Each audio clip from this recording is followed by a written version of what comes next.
Imaginez-vous passer des centaines d'heures dans un jeu vidéo, avoir tous les meilleurs objets, avoir les meilleurs scores, les meilleures récompenses, énormément d'argent virtuel, et tout d'un coup, l'éditeur du jeu vidéo décide que ce mode de jeu n'existe plus et vous perdez tout. C'est super frustrant, non? Et la blockchain, elle existe justement pour résoudre ce problème et faire en sorte que toutes vos possessions virtuelles, donc des objets, de l'argent, etc., puissent vous appartenir et être stockées de la manière la plus sécurisée possible. Personnellement, je suis persuadé qu'un métavers sans la blockchain serait une sorte de prison virtuelle, une sorte d'époque féodale futuriste dystopique dans laquelle le roi serait l'éditeur du jeu vidéo et on serait ses sujets. Dans cette vidéo, on va comprendre toute la valeur que peut apporter la blockchain au fur et à mesure que notre monde devient de plus en plus virtuel.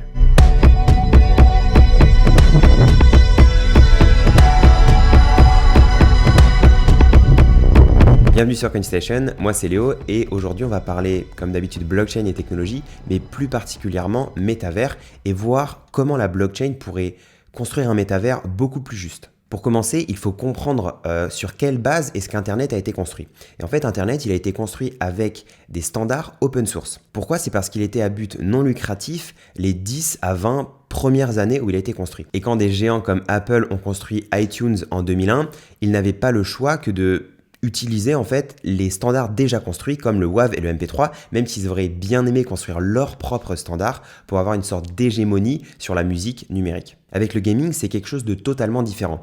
Quand dans les années 70 à 80 ont émergé les premiers jeux vidéo comme Pong, Pac-Man ou Tetris, en fait, chaque jeu vidéo était construit de manière totalement différente. Il n'y avait aucune norme pour construire. Parce qu'en fait, les jeux vidéo n'ont jamais été construits dans le but d'avoir un réseau où ils seraient tous interconnectés et d'avoir donc ce qu'on dit un métavers interopérable. Et tout simplement, c'est par la nature graphique de chaque jeu qu'il y a une diversité aussi énorme. Il y a des jeux qui fonctionnent uniquement en 2D, des jeux qui fonctionnent en 3D, des jeux qui sont faits sous forme un peu de cartoon ou de films d'animation. Il y a des jeux qui sont accessibles avec un casque de réalité virtuelle, d'autres pas du tout. Voilà, il y a une diversité énorme. Et pour pouvoir avoir le métavers, donc où il y aurait des milliers de mondes virtuels qui seraient tous interconnectés entre eux, il est indispensable d'avoir des standards. Et il y a plusieurs approches pour standardiser tout ça. Une approche, c'est d'avoir un fichier, un peu comme le fichier MP3, mais qui gouvernerait tous les objets 3D du métavers. Et une deuxième approche, c'est de construire des plateformes de mondes virtuels intégrés.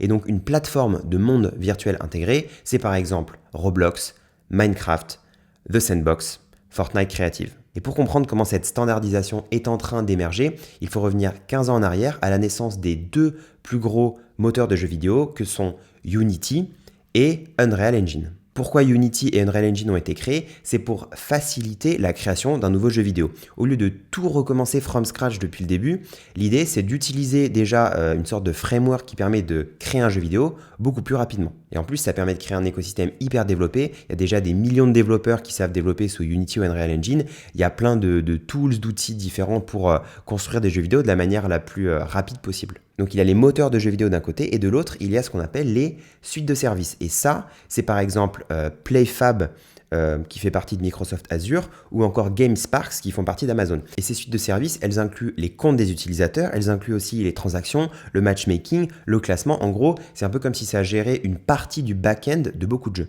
Et en fait, ces plateformes de monde virtuel intégrés comme Minecraft, Roblox, The Sandbox, elles utilisent un moteur de jeu vidéo plus une suite de services et elles font un package 2 en 1 et elles permettent à tous les utilisateurs de créer eux-mêmes leur propre jeu vidéo à l'intérieur en fait, leur propre expérience virtuelle. C'est un peu comme il y a quelques années quand il fallait absolument savoir coder pour pouvoir créer un site web et aujourd'hui on a Wix, on a Squarespace, il suffit juste de savoir déplacer des petits carrés et taper du texte et notre site web peut être live en 10 minutes sans qu'on ait aucune connaissance de développement. Et Roblox et Minecraft, c'est un peu la même chose.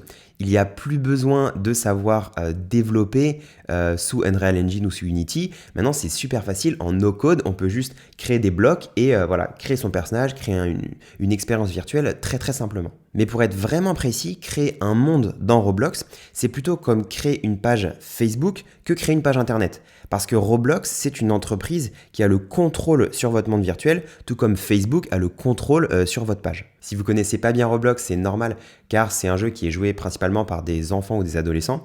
Mais il faut vraiment surveiller ça de près, parce qu'en 2018, il y avait 1 milliard d'heures d'utilisation par mois. En 2022, on est à 4 milliards. Et juste pour comparaison, Netflix, c'est 15 milliards d'heures par mois. Donc Roblox, en termes d'heures passées par mois, c'est quand même un quart de Netflix. C'est énorme. Et les meilleurs jeux sur Roblox, donc il y a Adopt Me, Tower of Hell et Meep City. C'est des sortes de jeux à l'intérieur de Roblox qui ont été créés par des développeurs indépendants. Et les équipes de ces développeurs indépendants, il y a max 10, 20, maximum 30 personnes. Et en une journée, ces jeux qui sont à l'intérieur de Roblox sont joués par quasiment autant de monde que Call of Duty. Et Roblox, ils arrivent à être aussi forts parce qu'ils dépensent presque 1 milliard de dollars en recherche et développement par an.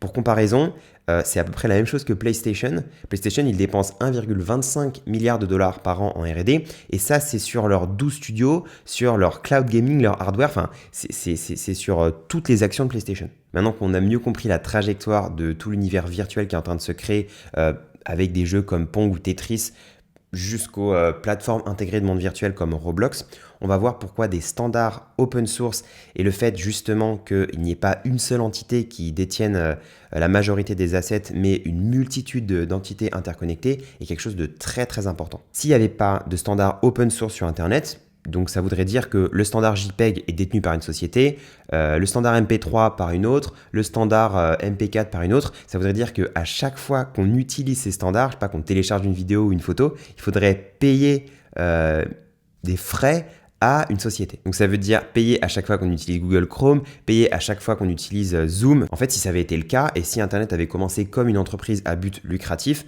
juste ça se serait pas du tout développé. Ce qu'il faut comprendre, c'est qu'aujourd'hui, les entreprises qui essaient de créer le métavers, elles sont toutes à but lucratif et en fait, elles veulent juste empocher le plus d'argent possible, avoir tous les utilisateurs coincés dans leur propre monde virtuel. Et c'est quelque chose d'assez dangereux et qui briderait totalement la créativité et la liberté. Et toutes les initiatives aujourd'hui pour construire le métavers, que ce soit d'Apple, Google, Amazon ou Meta, elles vont dans cette direction. C'est un peu genre qui va construire le premier monde virtuel ultra réaliste où il y a beaucoup de gens qui vont aller pour que ce soit un monde assez fermé, contrôlé par une seule entité. Et pour comprendre pourquoi les géants de la tech veulent tous construire leur propre métavers dont ils ont le contrôle, il faut comprendre leur business model. En 2020, l'App Store est devenu un des business models les plus rentables au monde. Un chiffre d'affaires de 73 milliards de dollars et une marge de 70%. Donc ça veut dire que quand l'App Store touche 1000 euros, ils ont 300 euros de charge et 700 euros de bénéfices qu'ils peuvent empocher directement. Et si l'App Store était une entreprise détachée d'Apple, elle serait dans le top 15 des plus grandes entreprises américaines. Et en fait, l'App Store est capable de faire d'aussi gros profits car iOS est une plateforme fermée. Apple contrôle tous les logiciels sur iOS. Et en fait, à chaque fois qu'il y a une vente qui se fait sur l'App Store, ça peut être une application payante ou ça peut être aussi des paiements à l'intérieur d'une application comme un abonnement. Apple prend 30%. Et donc Apple voudrait construire un métavers sur les mêmes bases que l'App Store. C'est-à-dire qu'à chaque fois qu'il y aurait une transaction, un achat qui serait fait dans le métavers, Apple toucherait 30% de commission sur absolument tout ce qui se fait. Et c'est pour ça qu'Apple voudrait construire un métavers sur les mêmes bases que l'App Store. Ça voudrait dire qu'à chaque fois qu'il y a une transaction, Apple touche 30% des revenus. Et c'est là en fait que la blockchain peut redonner beaucoup de pouvoir aux utilisateurs du métavers.